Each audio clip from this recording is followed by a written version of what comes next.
This is LiveHipHopDaily.tv. And we're back. We're back. Yeah, we bike.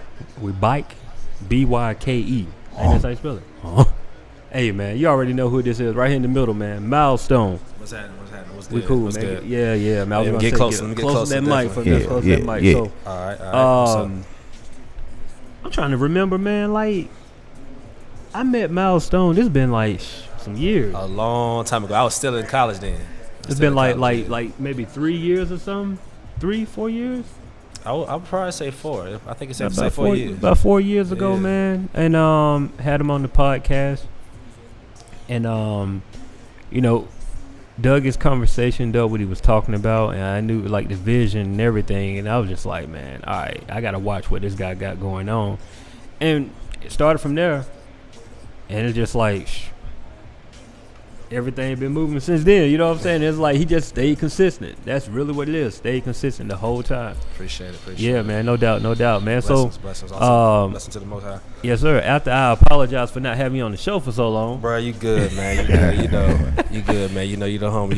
You the bro. So Yeah, man. Ain't no biggie, man. Yeah, It's gonna man. happen at the right time. Yeah, So, right. Timing is everything. Timing is everything. Yeah. So, as you mentioned timing, what's going on for you right now? I know you got a lot of things in motion. So, try to tell the people what's going on with you. Yeah, right now, actually, I've been doing concerts for a while, doing different shows, and I remember when I first graduated school, actually, teaming with Jay Good, and we started to bring some artists out to Pag Lounge, and right now I have a show coming up at the Music Room. It's called The Classroom. This will be my 4th installment of it.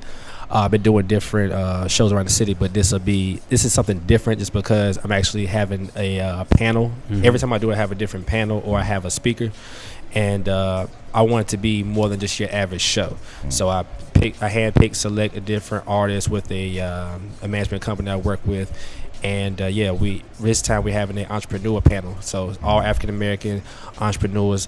I wanted to give back. I feel like with everything that's going on right now, how I can be able to make things happen, how I can be able to move and motivate and encourage and give back is by, showing people how to be entrepreneurs, how to own your own business. Somebody that comes to the show might be able to, actually start their own business after the show. So I'm hoping that happens, and working on the project as well. It's called Trip. I changed the name like 2 times, but yeah. So Trip is the actual name of the project because I finally found the sound, and that's like the top 2 things I've been working on. I got a lot of other things that's kind of in the cut right now. So Got you. So you said Trip. I remember at one point it was called. Can we say the title? That's cool. you can say it. That's cool. Okay. Liquor Store, right? That was Hard Liquor. Hard Liquor. Hard That's Liquor, right. yeah, Hard yeah, Liquor was gonna be the name of the album. Yeah. It was just coming from a different place then. You know what I'm saying? Like, I was a heavy drinker. I was in a state of depression. So that's why it was called Hard Liquor. Like, a lot of music kind of reflected that. Right. So I'm over there now. Gotcha. So now we gonna take everybody on a trip now. So Yeah, dope, man.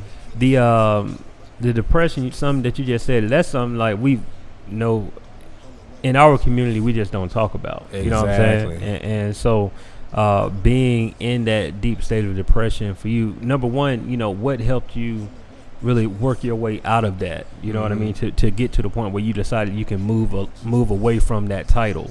You know? Well, I try my best to be spiritual as possible. So I talk a lot with God.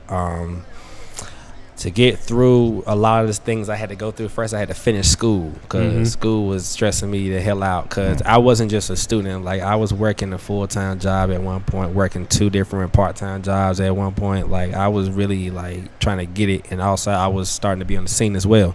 So it really took me to get a couple of milestones, no pun intended, to be able to really, just to really do things the right way and do things where I can be able to be in a more happy place. You know what I'm saying? So now I'm getting to that point now where I'm feeling good. Yeah. Yeah. That's cool, man. Like, I appreciate you even sharing that because, like I said, that's something we typically keep inside, especially like men. We don't do a lot of talking. So I ain't never scared. Yeah, definitely. So you from North Carolina, right? Yeah, North Carolina. Come on and raise up. Take your shirt off. Twist in the air, spin like a helicopter. All that. All that. Pablo. Yeah, yeah. Pablo. Way back when, man. I remember when that song first came out, man. I was like, really? Like, I was a little kid. I was like, really, is this going to be the song that is like the North Carolina anthem? This ratchet ass shit. Yeah. Like, you know what I'm saying? Like, Atlanta got a cool ass song and shit. Like, Cali got a whole bunch of cool ass songs. New York, North Carolina. This ratchet shit. Yeah. I like it's all good though. Shout out to Peter Pablo, man. You know what I'm saying? At least he put us on the map. Was that a I guess a true representation of what was going on at the time? There was a lot of 3XTs. Mm-hmm. You know what I'm saying? A lot of, and that was a time in the way, like, everybody wearing the long shirts and the long shorts and stuff like that. Like, to be honest with you, where I'm from, North Carolina, there wasn't a lot of trends set. There were a lot of trends followed because it wasn't a culture. So I would say it was definitely a lot going on after the song was made. Like, you know what I'm saying? Everybody want to do what's popular, and plus the fact it's a North Carolina song, hell yeah, everybody definitely was turned. You know what I'm saying? Yeah. So, No, that's I always wondered that, man, because like you said, Atlanta had the anthems, New York, of course, had the anthems, but being in a place like Carolina that most people don't know about, it wasn't really until recently where people started really paying attention. Like, we'll be honest, J. Cole. Shout out to J. Cole, man. J. Cole is one of my idols, man. Shout out to him, man. When J. Cole came on the scene, now all of a sudden people are paying attention in North Carolina a little bit more, and seeing, and even him, he has more of a up north style than a down south. He went to school in New York. Like, a lot of people that have came out of North Carolina, like they didn't blow up in North Carolina. I mean, sad to say, they had to go somewhere else to really find themselves because, like I said, there's no culture. I feel like Charlotte's going to be the first place to actually establish that, and I'm hoping and praying to actually be part of that in the years to come. But yeah, like, there's not really much of a culture out there, so he had to go to New York. I mean, I'm down here in Atlanta right now myself. Like, it's that's just how it is. So, and I'm definitely gonna bring it back home. That's the main thing. It's about bringing it back home, regardless of where you go. You know what I'm saying? So I'm just grateful for J. Cole for, what I'm saying, showing that there's some lyricists too, and, what I'm saying, there's some lyricists still out there, and one of the best lyricists just happened to be from North Carolina. Yeah, so. Yeah, that is dope. That guy, he owned to something too now. He definitely owned to something. He got the cheat codes. He got the keys. He got the keys. How important is it to you, like you say, to bring it back home? Like how important to you is that? Because I feel the same way about where I'm from. I'm from country, real country town or whatnot. But you say you from Charlotte? I'm actually from a small town because I was born and raised until 8th grade in a small town called Garysburg, North Carolina. I heard of that. So after that, I moved to Roanoke Rapids, North Carolina. Okay. So both of these are small ass towns. Like, they share the same mall. It's like one mall within maybe I would say 30 to 45 minutes. Yeah. And that one mall had less than 10 stores. Now it has less than 5. Right. Yeah, like that country. So, yeah, I mean, moved here in about 2009. Okay. So, yeah. Yeah, like where I'm from, like it's like, okay, when you see like most celebrities, big time celebrities, they I guess it's because they come from bigger cities or whatever, but they always go back to either their city or another city. They never, it's like everybody overlooked the country towns or whatnot. So that's just something that I always wanted to do. It's like, I don't know, bring some celebrities to a city or whatever, just to show them, like, yeah, man, shit, you can really do this shit. You know what I'm saying? That's why I was asking how important is that to you? It's very important. I definitely I respect LeBron James to a whole nother level with what he did, as far as being able to support the funding of college for students back home where he's from. Because I kind of want to do the same thing. I don't know if I would say I'm gonna send kids to college, but I have a plan for something I want to do to be able to open kids' minds to something greater than just the box that they're exposed to, because they don't see much. You know what I'm saying? They don't get to see much. I was glad. I was fortunate to be able to travel here and there with whether it was gigs with my band, because I was in my high school jazz band. We did some traveling, did some travel to school too. You know what I'm saying? Traveling family, like, you know what I'm saying?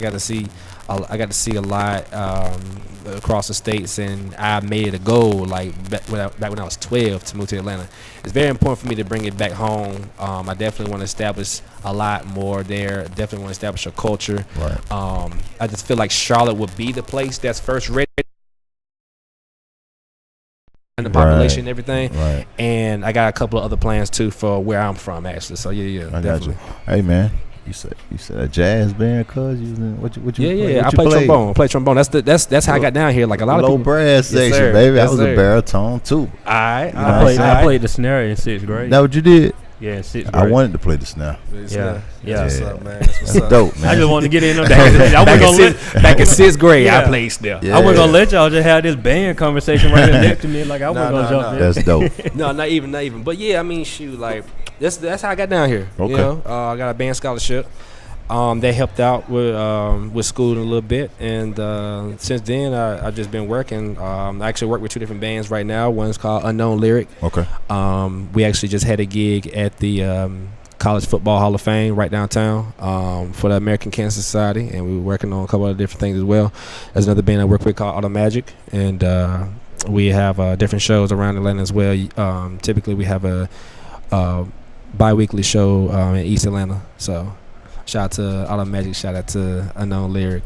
So yeah, I've been playing since I was 14. Word. Mm-hmm. Word. Yeah, man. I was hoping you were gonna bring the trumpet, man. I forgot to hit you trombone. up. Trombone. Trombone. Get it right now. Sorry. Yo, you know how many flyers I got? What is it? Like, you know what I'm saying? It said trumpet or trumpeteer. I'm like, what the fuck is this? You know what I'm saying? Trombone. I've seen him play though. He, you know, I remember the first time you brought it out because I forgot what show we were on, but it was just like it was a shock because I was so used to seeing you rap, and it was just like it probably was.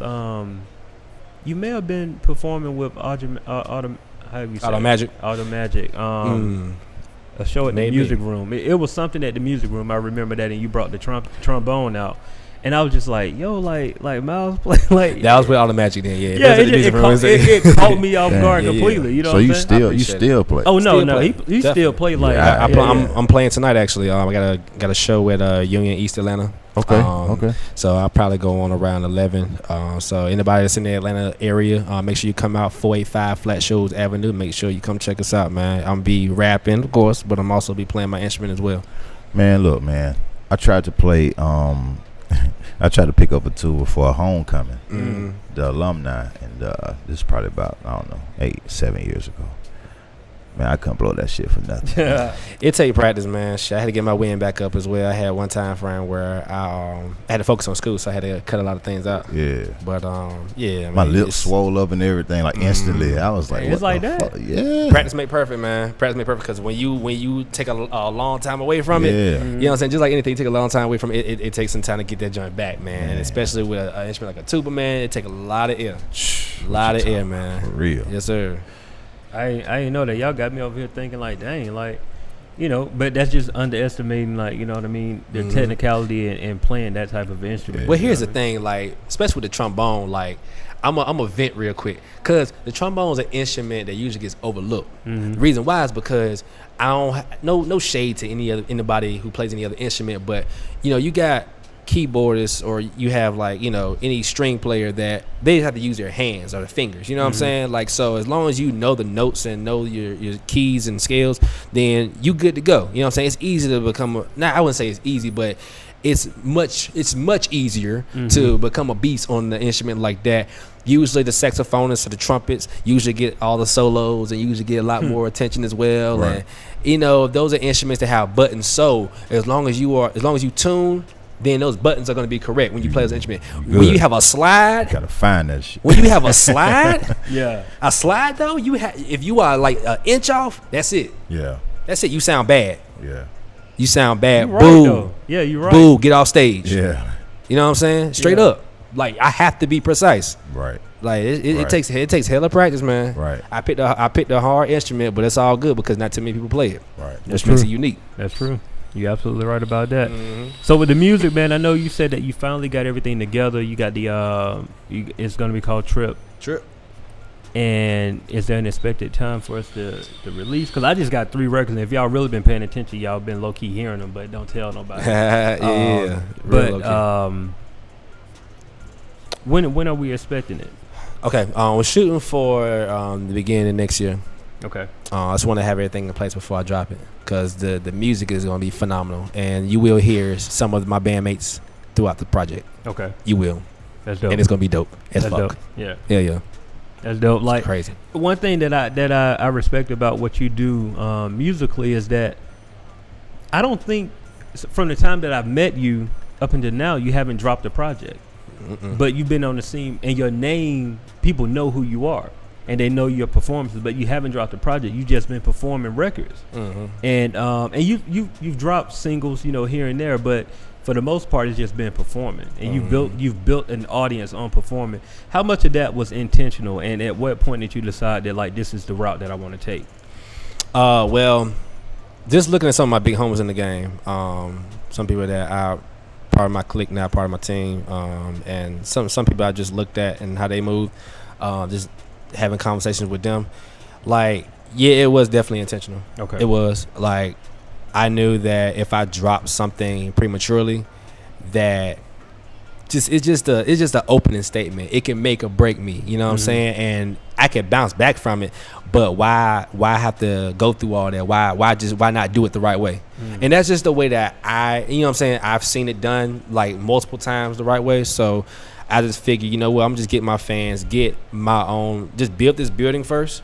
You know what I'm saying? Lay down the foundation, lay down the bricks, all that stuff. And then from there, people are going to continue to occupy the space, occupy the building. And then when it's time to sell the building, it's time to, time to do that, then it's going to be time to sell the building. So when it's time to drop a project, it'll be time. It'll be time. I got you. Yeah. It's no rush, and I can tell that you're not pressed to put it out. It's kind of like, y'all know who I am. Y'all see me working. It's not like you're not around. Now, mind you, I was tripping about Hard Liquor for a little second though. I will say that because Hard Liquor, I had a point in time frame where I was going through so many changes in my life that I was just like, yo, like what's going on? You know what I'm saying? Like I wasn't even recording nothing at the time frame. But I was doing shows. Like you would never know. I'm a Scorpio, so a lot of times stuff is hit. You would never know if I'm struggling. You would never know a lot of stuff about my life unless you like really, really in my circle. Right. But yeah, I was going through a lot during that time frame. Like one little small period during Hard Liquor. But I would say now it's like because my sound is where it's supposed to be, because that's the main thing. Like I got out of that because I knew that I didn't have my sound all the way complete. Right. Gotcha. Now that I definitely see what my sound is and what is going to help brand what Milestone is getting about that time now. Gotcha. I can say that. November to October. Oh no, the beginning of next year. No, I'm saying Scorpio. Oh, Scorpio. Oh yeah, Halloween. Hello. Yeah, so my birthday always lit. Always lit. Oh, Halloween. I know another guy. All I want for my birthday. Yeah. Oh You yeah. know what I'm saying? That's all I want. Yeah. So if anybody hear it out there, Yeah. He'll fool help with me out. Help me out. Help a brother out, man. So man, so tell me this, man, before we get out of here, right? Yeah. For anybody who that's watching this program that might not know, who you are, sum it up for us right now. Like, tell the people who is Milestone. What do you want these people to leave the people with?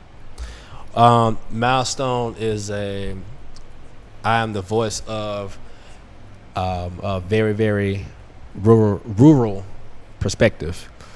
In North Carolina, I'm the voice of all the car lovers in the world. Anyone who likes to see how fast cars can go.